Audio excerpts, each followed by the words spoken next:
Это самая, наверное, одна из серьезных проблем, которая есть. И я вам скажу так, что я вот шучу, что, наверное, директоров коммунальных предприятий скоро придется ловить на улице. То есть с людьми проблема. Во-первых, мы не можем в местном самоуправлении платить достойный уровень заработной Но вы платы. подняли заработные платы? Да, мы подняли заработную плату, и опять же по этому поводу было много хайпа, то есть говорили о том, что вот, когда дети болеют, старики не доедают, они чиновникам платят. Но я не могу спрашивать с людей, у которых, знаете, когда я сюда пришел, у меня специалисты, которые отвечали за там 300, 500, миллиард у него был бюджет, ну, в его направлении, а он получал 3000 гривен. То есть мы-то понимаем, что эта ситуация абсурдная. То есть человек должен получать, ну, минимум, там, я не знаю, ну, $1000 для того, чтобы хотя бы как-то с него спрашивать.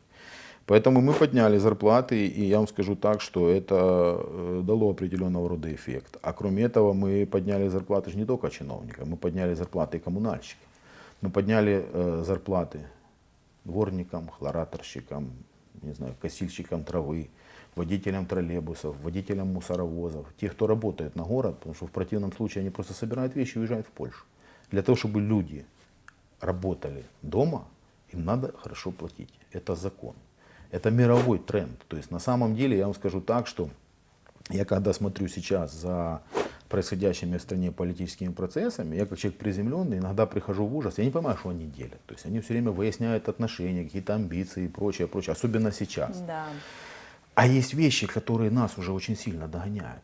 Трудовая миграция, отрицательная демография, то есть проблемы перекоса рынка труда. Потому что в последнее время профтехобразование было убито полностью, невозможно найти нормальных людей, рабочих профессий, нет инженеров толком, нет строителей. При этом все юристы и менеджеры, и финансисты.